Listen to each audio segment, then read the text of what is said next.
What is up, YouTube? My name is Alex Banaga.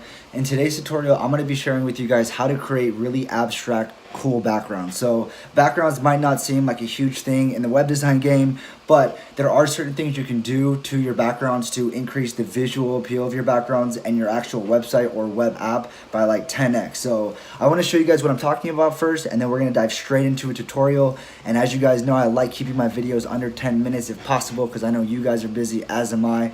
So let's get this on the go. So what I want to be sharing with you guys today is this background. So this background, this was actually for a website I did for my buddy out in San Francisco. He has a development agency and he wanted me to do it for him. So I did this landing page for him. So it says, we build apps and websites for startups. And one of the things you can notice is there's these globs on top of the background, right? There's, you know, these weren't hard to create, but if I would have just kept the website with that blue, dark ocean color and that curve, it would have been okay, but it wouldn't have been amazing or great. And I'm not saying this is amazing or great, but I'm saying that those blobs added a lot more volume or a lot more visual appeal than if they weren't there. So that's one example. Another example I want to share with you guys, like even like this word ranker. I think this website is actually live.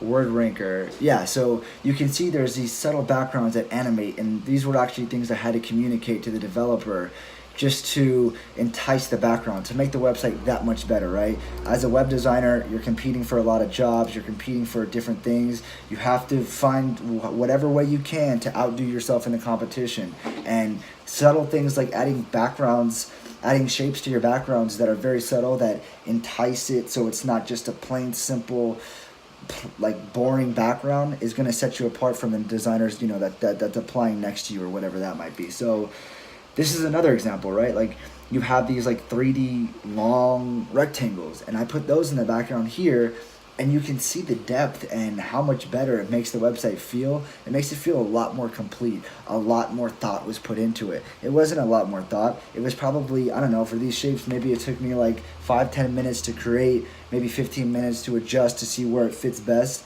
and maybe total was like 20 minutes to implement. And that is the difference between, you know, a good designer and a great designer, just spending those extra couple minutes trying to get your website to look that much better. So let's dive into how to do this, guys. So I just have this blank artboard here. I have this square. The first thing I'm going to do is I'm going to go ahead and just make it a gradient. And what I can do here is, I don't know, I guess I want something similar to what I had earlier. So I'll do this like ocean blue, right? And just stretch it out so it's a little bit more. I'll go ahead and click this so the subtlety is just that much easier to see.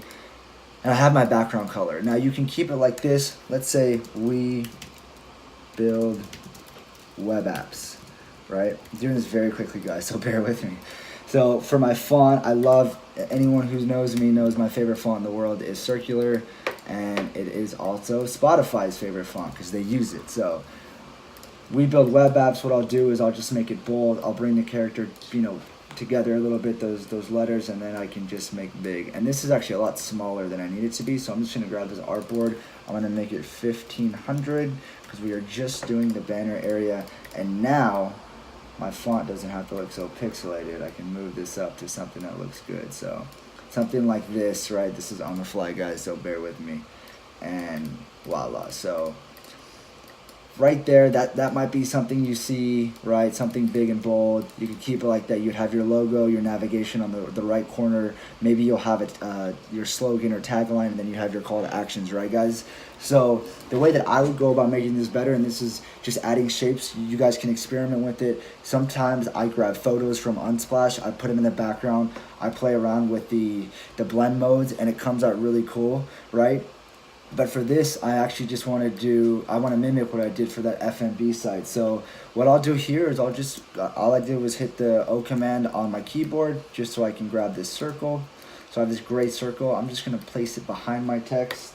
And then from here, what I'll do is I'll remove the border, the fill. I'm actually going to go from 100% white to 100% white. But here's what I'm going to do, guys. I'm going to angle it right here so you can see I have the angle. I'm just going to bring that opacity down to about, I don't know, let's say like 25%. So that's how it looks there. And then what I can do is I can bring the overall opacity, because you'll see what it's going to do. I can bring that to about 20. So let me go in. 20, perfect. So there's one of my shapes, right? I can bring this over here and I can put this one right here. And then let's say I wanted another small one like over here, right? And then I can play with the different opacities per shape. So maybe since this shape is smaller, right, for context, I might bring this down to like 8 opacity. This one might not be 20, it might be 15. And then maybe this will, this is still too light for me, right? So I might bring this down to 15 as well. So then what I can do here, if I want to add even more depth, if I want to just give it that extra oomph, is I can just select the shapes and I can add a shadow. Now remember, we brought the opacity down, so the shadow is going to be very hard to see, but you can see if I move its y-axis up and down a little bit, you can see the shadows. So they're there, and then what I can do is I can just make that blur super heavy. So I might make it 150, might even go for like 200. And that adds this really cool effect. Like it's definitely the background, but it's almost on top of the background. It sits on top of it very well. So now what I'll do, guys, is well, before I do that, before I mask it so that this shape right here doesn't get cut off, you can keep it there, you can't. I know for my designs, I do like to keep all the backgrounds together, so this wouldn't be hanging off the edge unless there was a purpose. But then what I can do is, I'm sure you guys have seen it, the flow change, right? There's a cut in the actual background.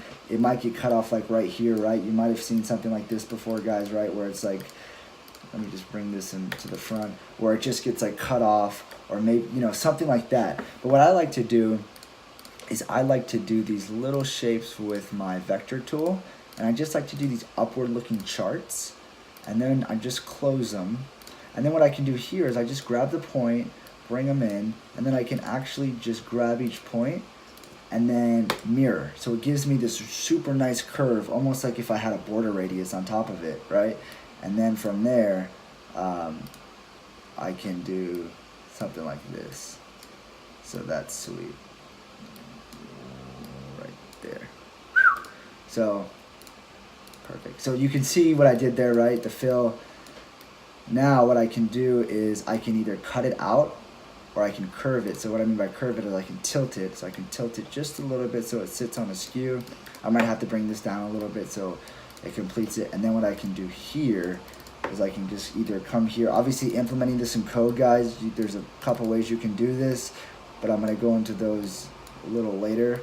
But you can do something like that, and then voila, you have this very unique background, right? We could have kept it, guys. We could have kept it without these circles, without this. It would have looked like that. How boring and simple does that look? If you're a web designer and you're delivering banners or heroes that look like that, you're probably not getting good clients. But just a few shapes, understanding, layout. Obviously, this was on spot, so this isn't perfect. You can tweak this a little bit. You can bring this guy up. There's a lot of different things you can do to make this better, right? Something as simple as even making these circle the circle color different, right? You can make it like I don't know, like even that red's kind of cool, or make it like this teal blue. It definitely adds that depth. And there's a lot of different things you can do. So I'd encourage you guys to experiment with it, play with it. But that is how you create redefining backgrounds that are going to grab the attention of your clients, your users, whoever you're targeting for your website or your web app. And it's very simple to do. This didn't take a lot of time. This video is going to be under 10 minutes. So you guys saw how simple it is. So I'm going to give you guys this background, or this this sketch file in the description below, so you guys can have it free to use, do whatever you guys want with it. And then if you guys have any questions, as always, YouTube, I'm Alex, and email me in the email below. And until next time, I'm out. Floating